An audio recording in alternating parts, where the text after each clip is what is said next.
વિદ્યાર્થી મિત્રો અને આ કાર્યક્રમમાં ચાંદ લગાડનારા મારા વાલીશ્રીઓ, હું સ્ટાન્ડર્ડ 10th ની વિદ્યાર્થીની આપણું તહે દિલથી અહીં સ્વાગત કરું છું.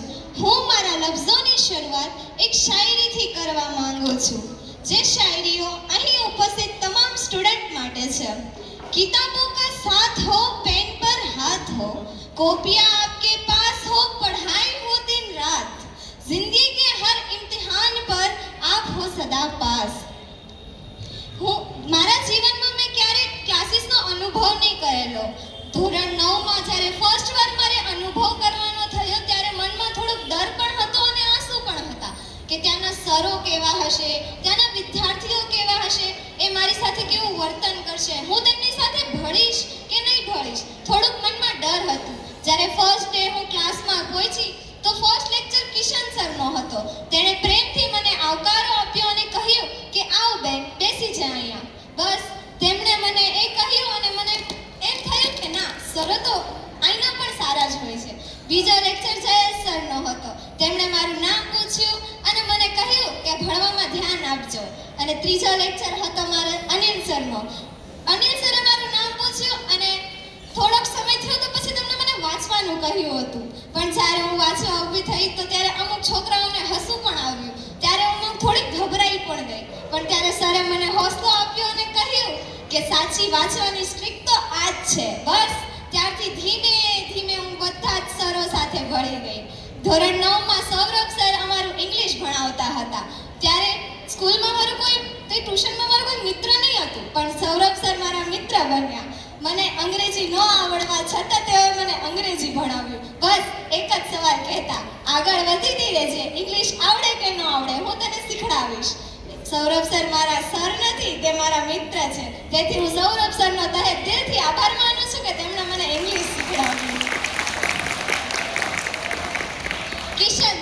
કિશન સર મારું એસએસ ભણાવે છે. અમને કહે છે ને કે એસએસ બોરિંગ સબ્જેક્ટ છે, પણ કિશન સરના ક્લાસમાં આવવાથી તો એમ લાગે કે એસએસ પણ મજાનો વિષય છે. અમને મહારાજાઓના યુદ્ધો એવું બધું તો એમને રમતા રમતા યાદ દેવડાવી દીધું. આથી જ તે હું કિશન સરનો પણ તહે દિલથી આભાર વ્યક્ત કરું છું. જયેશ સર અમારું ગણિત ભણાવે છે. તે આ સરસ્વતી કોચિંગ ક્લાસીસના સંચાલક હોવા છતાં તેમણે અમને એટલા સારી રીતે ભણાવ્યું.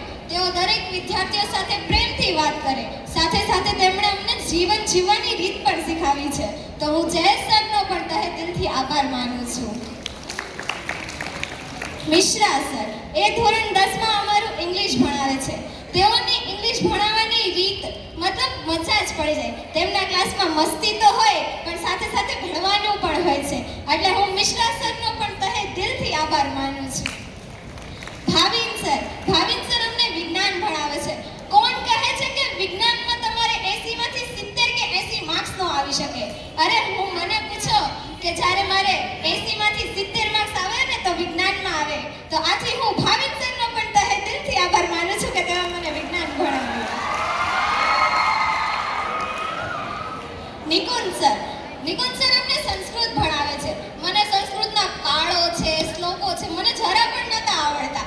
પણ નિકુંજ સરે તો અમને રમતા રમતા એ કાળો અને શ્લોકો યાદ દેવડાવી દીધા. તેથી હું નિકુંજ સરનો પણ તહે દિલથી આભાર વ્યક્ત કરું છું કે તેઓ અમને સંસ્કૃત ભણાવ્યું.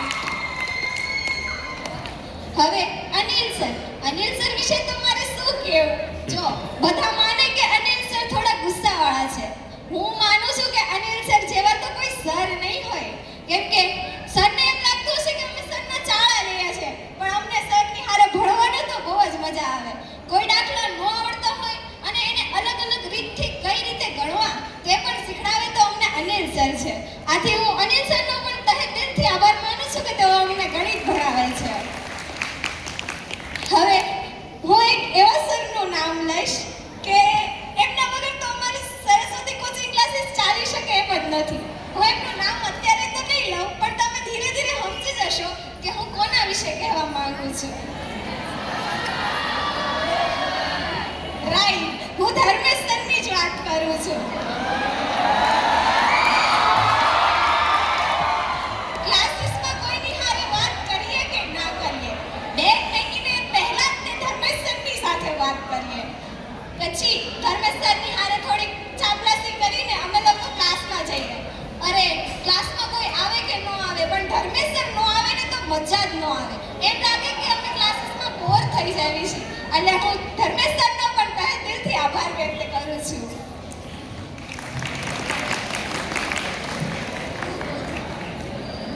તું દોસ્ત બનીશ એવી મને ક્યાં ખબર હતી?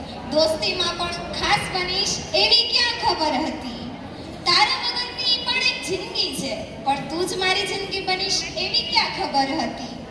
અમે આખા વર્ષમાં સરોને ટીચરોને બહુ જ હેરાન કર્યા છે અને એ તો દરેકને ખબર છે કે હેરાન કર્યા વગર મજા નથી.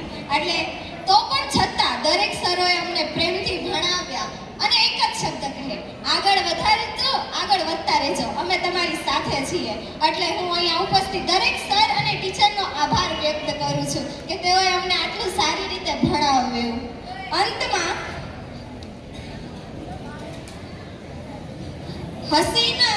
હસીની પાછળ છુપેલા આંસુ બોલી રહ્યા છે.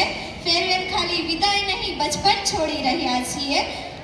આંખોમાં આંસુ અને ચહેરા ઉપર સ્માઈલ છે. ફેરવેલનો આ વિદાય સમારોહ પણ એક ખૂબસૂરત અહેસાસ છે. સાથે મળીને જે સપના જોયા હતા આજે એમને પોતાની મંજિલોને શોધવા લાગ્યા છે.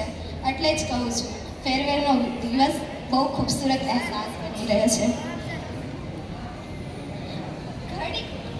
ઘડી બે ઘડી મળ્યા અને વિખૂટા પડીશું. રહીને ભલે એકબીજાની દૂર સંબંધો ટકાવી રાખીશું. ફરી આવો કોઈ અવસર મળે તો જરૂર મળીશું પણ આ યાદોના સંભરણા યાદ જરૂર રાખીશું. અસ્તુ. ખૂબ સુંદર.